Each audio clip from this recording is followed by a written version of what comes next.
France Culture, Olivia Gesbert, bienvenue au club.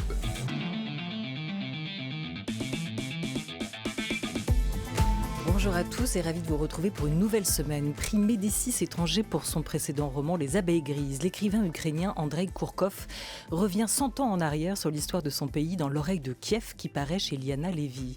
Il est par ailleurs depuis 9 mois nos yeux et nos oreilles dans la guerre qui oppose son pays à la Russie de Vladimir Poutine. Andreï Kourkov est aujourd'hui l'invité de l'entretien de Bienvenue au club. 12h50, le Book Club. Atlas, petit traité de mondialisation précis infographie. Quels livres vous ont fait découvrir le monde et sa géographie et réfléchir à l'avenir de la Terre. Pour approfondir, nous vous proposons ce lundi 2 livres à la carte, un atlas de la Terre dirigé par le géohistorien Christian Gratalou et le livre enquête La Terre a soif de l'écrivain académicien Éric Orsena. Une émission rêvée par Henri Leblanc, préparée par Anna-Livia Marcheson, réalisée par Thomas Beau, avec aujourd'hui Noé Chaban. Bonjour Andreï Kourkov. Bonjour. Bonjour. Après avoir connu les premières heures de l'invasion russe en Ukraine, avec vous par téléphone de Kiev, on se souvient de ce premier jour que vous nous avez fait vivre en direct. Quand vous étiez à ce moment-là là-bas, les auditeurs auront, comme moi, comme nous, comme l'ensemble de l'équipe, grand plaisir à vous retrouver ici en studio avec nous parce que ça veut dire déjà que vous allez bien, en tout cas que vous êtes là en chair et en os pour nous parler et nous donner des nouvelles du front et des nouvelles de la littérature et du roman aussi. 9 mois après les premiers bombardements, Andreï Kourkov, comment votre vie d'écrivain, mais aussi d'homme, de père, de citoyen ukrainien a-t-elle changé ? Oui, c'est une vie complètement différente maintenant à partir du moment des débuts de nouvelles phases de la guerre. J'étais en voyage presque tout le temps. J'ai resté avec ma femme à Oujgorod, à ouest du pays, jusqu'à juin. Mais maintenant, mes 2 enfants sont retournés à Kiev depuis 2 mois. Ma femme est aussi à Kiev et j'espère de revenir dans 2 semaines moi-même. Mais la vie littéraire est complètement différente aujourd'hui en Ukraine. Les romanciers, je crois, n'écrivent pas plus des romans, ils écrivent des journaux, des mémoires, des essais, des articles. Il y a des écrivains qui sont devenus les soldats. Il y a, je crois, presque 20 écrivains qui se battent comme combattants sur la ligne de front à Donbass et dans le sud du pays. On a aussi une trentaine des écrivains, des traducteurs qui sont tués, soit par les missiles, soit dans les combats. Il y a des écrivains qui sont réfugiés, aussi en France, comme Evgenia Kononenko, en Italie, en Pologne. Mais la vie littéraire continue et en fait, à partir de mars, avril, on a recommencé d'organiser des débats, des discours, des présentations de livres dans les abris anti-bombes et dans les stations du métro. Et vous dans tout ça ? Parce qu'au moment de Maïdan, quand vous avez d'ailleurs signé un journal de Maïdan, Andreï Kourkov, vous disiez « il y a un temps pour tout. Il y a un temps pour le roman, la littérature. Là, je ne peux pas. Je ne suis pas dans ce moment-là. Je suis dans le temps du récit, à tenter de comprendre les événements. » Et c'est aussi ce que vous nous disiez il y a quelques mois, vers février et mars, quand on a tenu ce journal avec vous, ici à l'antenne. Pour l'instant, le roman ne vous avait pas rattrapé encore. Ce n'était pas le moment. Et aujourd'hui ? Non, en fait, j'écrivais le 3e roman sur Samson et Nadejda. C'est l'oreille de Kiev en français, quand la guerre s'éclatait. Et je ne pouvais pas recommencer. J'espère, j'ai essayé 2 fois, ça ne marchait pas parce que je ne pouvais pas me concentrer. Me détacher des nouvelles de la situation en Ukraine. Comme ça, je continue à écrire des articles, des essais. J'ai publié un journal aussi sur les événements de décembre d'année dernière jusqu'à mi-juillet. Et le livre était déjà publié en anglais, en Allemagne. Ça va paraître aussi plus tard en français. Mais j'espère de revenir à l'écriture du roman parce que c'est un peu triste, déprimant, de travailler plutôt comme commentateur, comme un journaliste. Je ne veux pas dire que le travail de journaliste, c'est une chose triste, mais 9 mois écrire sur la guerre, psychologiquement, c'est aussi fatigant. Oui, vous vous êtes laissé à nouveau happer par le présent, qui était tellement fort Oui. que vous ne pouviez pas vous en détourner. Oui. Et ce roman, L'oreille de Kiev, nous ramène 100 ans en arrière, hein. Il faut avoir le recul nécessaire pour penser cette histoire, hein. Il a fallu le prendre et le trouver à un moment, ce recul, pour pouvoir imaginer les aventures de ce héros, Samson, qui est au cœur de L'oreille de Kiev. Alors, il y a quelques mois, nous discutions ensemble, toujours, Andrei Kourkov, des Abeilles grises, qui venait de paraître en France et qui vient maintenant d'obtenir le prix Médicis étranger. C'était un roman prémonitoire, hein, le fruit d'une longue enquête que vous aviez menée dans les zones grises du Donbass, où de violents combats opposent en ce moment même les forces ukrainiennes et les forces russes, hein. Cette bataille du Donbass, telle qu'elle se joue en ce moment après Kherson, elle était prévisible, et est-ce qu'elle sera décisive ? Tout était prévisible. Cette guerre était prévisible. Bien sûr, personne ne pensait pas que la guerre sera totale, c'est-à-dire que toutes les régions, toutes les villes seront bombardées par la Russie. Mais bien sûr, c'était clair que la Russie ne va pas s'arrêter jusqu'à le moment que l'annexion de la Crimée est accordée avec le gouvernement russe, c'est-à-dire légalisée pour éviter des sanctions. C'était aussi clair que la Russie va essayer de prendre toute la région de Donbass, qui est si grande, qui avait 7 millions d'habitants avant la guerre. Mm. Mais bien sûr, les gens, et moi aussi, je ne voulais pas croire que cette chose devient une réalité. Et c'est devenu une réalité. C'est devenu la réalité. Qu'est-ce qui se joue actuellement dans le Donbass pour vous, Andrei Kourkov ? Qu'est-ce qui se joue actuellement sur ce théâtre des opérations qu'est le Donbass, en ce moment où nous parlons ? Oui, mais maintenant, bien sûr, c'est la question d'existence du pays, parce que comme Rien que ça. les Ukrainiens résistent si fortement contre l'armée russe, Poutine a décidé de détruire tout le pays. Et bien sûr, Donbass, c'est le territoire où tout est commencé. C'est un territoire avec une histoire peut-être pas très connue en Europe, parce que ce n'était pas le territoire pro-russe. On peut dire que la génération plus vieille était la génération post-soviétique, et cette nostalgie soviétique était soutenue par la Russie pendant 20 ans, avec des chaînes de télé russes.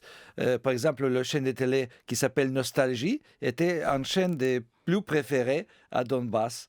Et les gens de Donbass pensaient que Poutine va reconstruire l'Union soviétique, que la vie sera bien organisée comme à l'époque, mais ce n'était pas bien organisé à l'époque. En fait, c'est une drôle chose, romantisation des passés. Et ça existe encore aujourd'hui. Et c'était sans compter la nouvelle génération, c'est ce que vous nous dites aussi, Oui. hein, pour qui le sentiment national, la fierté nationale ukrainienne est très ancrée et très forte, y compris pour ceux qui sont russophones. Ah oui, parce que la mentalité ukrainienne était toujours très différente de la mentalité russe. La mentalité russe, c'est une mentalité collective où les gens préfèrent stabilité à liberté. Pour les Ukrainiens, la liberté était toujours plus importante que la stabilité. Et à cause de ça, en fait, les Ukrainiens, les jeunes, n'acceptent pas les idées qui sont populaires en Russie, qu'il faut avoir un chef d'État très fort, il doit rester comme un tsar jusqu'à sa mort, et il devient le symbole de stabilité. C'est pas pour les Ukrainiens. Et bien sûr, les Ukrainiens qui étaient nés après la chute de l'Union soviétique, c'est les Européens. Pour eux, Europe, c'est le territoire de la liberté, pas la Russie. Oui, les Ukrainiens, les jeunes Ukrainiens, ils leur préfèrent peut-être leur président, Volodymyr Zelensky, dont vous aviez presque ébauché déjà le portrait en 2004 dans un livre paru en Ukraine à ce moment-là, Le dernier amour du président, traduit plus tard en France en 2005 une première fois et réédité en 2015. Hein. Cette figure du président Zelensky, qui était totalement inattendue, qui est arrivé là au pouvoir presque malgré lui, s'est révélé aussi dans cette bataille. Hein. Oui, il est un président par hasard, on peut dire. Mais il fait un bon travail. Il fait un bon travail, il est soutenu en Ukraine par la majorité des gens et bien sûr, il est très populaire, très ému en Europe. C'est un vrai personnage de roman. Et ce Oui. roman, vous l'aviez écrit avant même qu'il accède au pouvoir, hein, Non, presque. moi, je ne veux pas écrire un autre roman sur un président comme ça. Votre nouveau roman à vous, Andrei Kourkov, il s'intitule L'oreille de Kiev. Il paraît chez Liana Levy. C'est un voyage dans le passé, 100 ans en arrière, dans le Kiev de 1919. La ville est alors tombée entre les mains des bolcheviks. C'est une plongée aussi dans les archives. Il faut raconter la genèse de ce livre, hein. C'est une plongée dans les archives du père d'une de vos amies, un ancien du KGB qui avait tout archivé, des PV, des interrogatoires, des jugements. Qu'avez-vous découvert en ouvrant cette boîte de Pandore ? Oui, en fait, c'était pas mon ami qui m'a donné cette boîte. 2-3 semaines après j'ai fini le roman Les abeilles grises, j'ai reçu un coup de téléphone et c'était une lectrice qui m'a dit qu'elle a un cadeau pour moi. Il m'a amené cette boîte avec des archives, des dossiers, vrais dossiers, des VTK, des services secrets des bolcheviks, avec des dossiers sur les cas, sur les événements qui s'est passé à Kiev en 1919, 1920 et 21. Et j'adorais l'histoire toujours, en fait. J'écris 5 romans sur l'histoire soviétique qui n'étaient pas encore traduits en français, mais les documents comme ça, écrits à la main, par les gens qui étaient arrêtés, détenus, après peut-être exécutés, c'était incroyable. Parce que là, j'ai compris la vie quotidienne de Kiev pendant la guerre civile. Et la guerre civile de 1918-1921 était en Ukraine beaucoup plus compliquée, beaucoup plus dramatique que la même guerre en Russie. Parce que chez nous, en Ukraine, il n'y avait pas 2 armées qui se battaient comme en Russie, mais 6 armées. Il y avait 3 armées ukrainiennes. L'armée de Hetman Skoropadsky. Hetman, c'était un chef d'État, le titre ancien, qui voulait avoir Ukraine indépendante, mais avec des connexions et bonne amitié avec la Russie. Il avait armé de Simon Petlura, qui était un politicien indépendantiste qui ne voulait pas avoir rien avec la Russie, et bien sûr une grande armée des anarchistes, de Nestor Makhno, avec plus que 30 000 soldats, une armée polonaise, une armée des bolcheviks et d'armées blanches, bien sûr, et aussi l'armée allemande qui restait à Kiev jusqu'en 1919. Bref, c'était le bordel. C'était le bordel, et dans ce bordel, les Kieviens devaient survivre. Ouais. Et chaque fois, une nouvelle pouvoir restait, s'installer à Kiev pour 3, 4, 2 mois, 3 semaines. Et les gens devaient avoir, par exemple, 4 monnaies différentes en cas de à nouveau de retour des bolcheviks ou d'armées blanches. Et je vous cite, Andrei Kourkov, dans ce livre. « Il y a toutes sortes d'ordres, répondit le docteur en mâchonnant ses lèvres d'un air désemparé. Il y a le bolchéviste, le machniste, le dénikiniste. Aucun n'est inscrit sur le papier et ils changent constamment comme le temps en Angleterre. Rien ne se stabilise. Or, pour vivre, il est besoin d'un ordre stable, établi par des lois, pour que les règles soient les mêmes pour tous. » Effectivement, c'est ce qu'on comprend aussi à la lecture de ce roman, hein. On est après la révolution russe de 1917, on est face à l'émergence d'une république ukrainienne éphémère. Entre 1918 et 1921, les bolcheviks vont tenter à 4 reprises de s'emparer de l'Ukraine. La 4e sera la bonne. Cette période que vous nous racontez dans le roman, elle est extrêmement tourmentée. Vous parlez même de cacophonie révolutionnaire. Quand il n'y a plus d'ordre politique en place, Andrei Kourkov, est-ce que tout est possible pour le romancier, mais aussi dans la vie? Est-ce que tout est possible, le pire comme le meilleur? Aujourd'hui, dans le roman, aujourd'hui, c'est cette question de l'ordre que vous posez. Qu'est-ce qui se passe quand il n'y a plus d'ordre? Oui, ça dépend bien sûr de la situation. Parce qu'aujourd'hui, il y a ordre. Nous avons la guerre, mais c'est beaucoup plus clair parce que c'est la guerre entre la Russie et l'Ukraine. C'est la guerre contre l'Ukraine. En 1919, il n'y avait pas d'ordre parce que simplement tous les gens comprenaient qu'il y aura un autre pouvoir qui va venir demain. C'est-à-dire, les gens se cachaient. Les gens, bien sûr, essayaient de survivre à suivre et pour survivre, très souvent, les habitants des immeubles enlevaient les plaques des rues et des plaques des numéros des maisons pour, pour rester invisibles. Mais c'est ce que vous dites, et c'est ce que dit votre docteur dans la citation, l'extrait que je viens de lire. Euh, pour vivre, il est besoin d'un ordre stable, hein, établi par des lois pour que les règles soient les mêmes pour tous. Sinon, c'est quoi? C'est la raison du plus fort? C'est le chaos. C'est le chaos où, oui, c'est les gens qui survivent, c'est les gens plus forts qui peuvent résister, qui peuvent mieux se cacher. Dans cette boîte d'archives, vous avez trouvé visiblement suffisamment de matière pour imaginer un roman. Et vous avez décidé que ce serait un roman policier historique. Pourquoi? Parce que je voudrais montrer au lecteur la vie quotidienne avec tous les détails de cette vie, parce que les détails de la vie étaient fascinants, comment les gens vivaient pendant cette guerre. Et bien sûr, quand on écrit un polar, les lecteurs, je crois, ils font plus d'attention aux détails. Comme ça, je n'ai pas utilisé en fait les documents, les vrais dossiers pour le premier roman, mais le deuxième roman qui est déjà écrit et publié en russe et en ukrainien, là, j'ai déjà utilisé le matériel de cette boîte et j'espère aussi d'utiliser plus parce que j'ai beaucoup de matériel là-bas pour des histoires très intéressantes. J'ajoute beaucoup de fantaisie, bien sûr, il y a des choses qui ne passaient pas en vrai.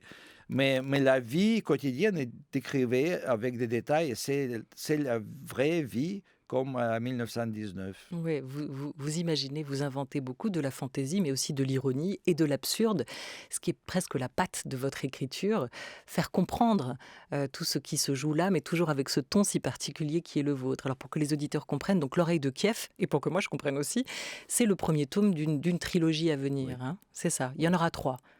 Ou plus. Ou plus. On ne sait pas. On ne sait pas. Voilà, ça c'est la liberté de l'écrivain aussi dans ces situations-là.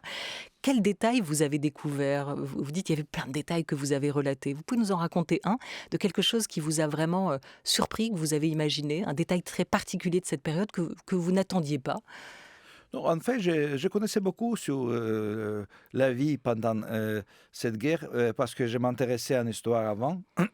Mais cette fois, j'ai découvert à nouveau les règles installées par les bolcheviks, par exemple en 1919, quand ils sont arrivés la deuxième fois en février. Ils visitaient les maisons, les appartements des gens de Kiev pour voir combien de meubles il y a dans les appartements. Ils ont créé règles combien de meubles une famille a droit d'avoir. C'est-à-dire, par exemple, une famille pouvait avoir dans l'appartement le même nombre de chaises qu'il y a des membres de famille, plus une chaise pour un invité. Toutes les autres chaises étaient expropriées et déménagées dans les bureaux des fonctionnaires soviétiques. Comme ça, on peut comprendre que dans les bureaux des fonctionnaires soviétiques, on trouvait des meubles des aristocrates, des gens pauvres. C'était une cacophonie de meubles de l'intérieur aussi pour quelques années comme ça. Ouais. Et surtout, on pouvait réguler le nombre de personnes que chacun pouvait recevoir chez lui. Pas une chaise de plus, ou alors il fallait s'asseoir par terre. C'est suffisamment de matière, hein, ce qu'on disait, ce que vous avez pu trouver dans cette boîte-là, mais vous avez néanmoins fait surgir aussi de cette boîte, par votre imagination, un héros qui s'appelle Samson, comme vous dites. Et Samson, il a une particularité, c'est qu'il a l'oreille coupée. On le comprend dès le début du roman. Mais cette oreille, elle a aussi un pouvoir magique, en fait. Elle a la capacité de faire entendre à distance à Samson ce qu'il ne voit pas de ses propres yeux. Hein. Et c'est cette oreille qui va être le fil narratif, en tout cas, de ce premier tome. Oui. Cette oreille de Kiev. Cette oreille peut écouter, entendre toutes les conversations où l'oreille se trouve. Et bien sûr, il cache l'oreille dans une petite boîte des bonbons. Et parfois, il laisse l'oreille dans son bureau à police parce qu'il commence, à cause de l'oreille, à cause des tables de son père qui étaient expropriées par les communistes, en fait, il devient un détective, un policier. Et il comprend très vite que l'oreille reste en vie, c'est-à-dire c'est coupé, mais ce n'est pas morte. C'est l'oreille qui continue à envoyer les sons, les conversations à lui. Voilà. Et c'est évidemment très marrant parce qu'on connaissait tous, et on en parle encore aujourd'hui, l'œil de Moscou. Et vous, vous inventez, Andreï Kourkov, l'oreille de Kiev, l'équilibre est rétabli. Il est 12h22 sur France Culture.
Le groupe de musique lyonnais Arandel, il revisite Bach avec notamment ce prélude numéro 2. L'album s'appelle In Bach, c'était donc un album de reprise. Vous pourrez les retrouver en concert avec ce style très électro qu'ils ont de réinterpréter Bach.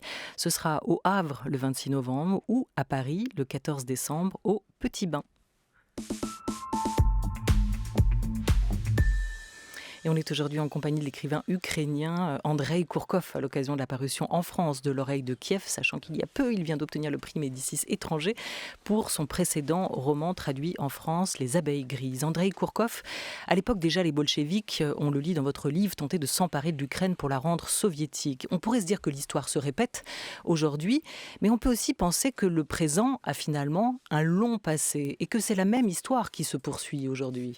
Oui, c'est la même histoire qui commençait en fait à 1709, pendant la bataille de Poltava, quand le tsar russe Pierre le Grand battait contre l'armée ukrainienne de Hetman Mazepa, soutenue par le roi suédois Charles le XII. Comme quoi, il faut avoir la mémoire longue pour comprendre ce qui se joue. Hein. Oui. Ouais, et c'est aussi ce qui est dévolu aujourd'hui au romancier que vous êtes. Vous nous racontiez l'importance de la littérature dans la guerre, des récits, mais aussi du roman. Je voudrais qu'on parle un petit peu d'Odessa, parce que vous êtes, je crois, l'un des invités de l'édition 2022 du festival Un week-end à l'Est. Oui. Vous y serez, initié par Vera Michalski et Brigitte Bouchard. En 2016, ce festival a choisi cette année de placer la ville d'Odessa au cœur des rencontres qui se dérouleront à Paris du 23 au 28 novembre. Odessa, quel souvenir de cette ville où vous avez fait, je crois, votre service militaire comme gardien de prison, mais aussi écrit vos premières lignes. Oui, j'ai commencé à écrire livres pour les enfants dans la prison d'Odessa. Oui, c'est ça. Alors ça, c'est complètement décalé aussi. C'était en 1985. Et c'est une ville magnifique, ville qui était un peu détruite aussi par les missiles russes cette année, mais c'est la ville qui reste en feu très, très forte, avec des gens très indépendants. Et c'est une ville aussi très gastronomique, mais une chose très importante, c'est la ville qui était construite par les Français, par les Espagnols et par les Basques. Et le premier maire d'Odessa était duc de Richelieu. Et le monument du duc de Richelieu se trouve près des escales de Potiomkin, des escales d'Odessa. Et c'est une ville littéraire pour vous ? C'est une ville où il y avait beaucoup d'écrivains nés qui toujours étaient morts à New York, à Moscou, à Kiev. C'est un paradoxe. Et je crois que les gens d'Odessa, ils préfèrent la musique, le jazz, le cinéma à la littérature. C'était toujours très difficile pour les écrivains à survivre à Odessa. Ouais, et pour comprendre aussi en quoi Odessa est un territoire stratégique aujourd'hui, il faut peut-être la replacer, cette ville, sur une carte. C'est ce que nous allons faire avec nos invités aujourd'hui dans le Book Club avec vous, Sébastien Thème. Oui. Comprendre le sens des cartes, des atlas, de cette géopolitique. Des cartes et des territoires avec l'académicien Éric Orsena et le géohistorien Christian Grattalou. Et vous pouvez déjà réagir à une citation du géographe Élisée Reclus. L'histoire n'est que la géographie dans le temps, comme la géographie n'est que l'histoire dans l'espace, Olivia. Une citation un peu sibylline. Oui, peut-être. Andrei Kourkov, vous la saisissez, vous la comprenez comment, cette citation, ce lien entre géographie et histoire ? Oui, en fait, histoire, c'est l'histoire des géographies, des choses géopolitiques.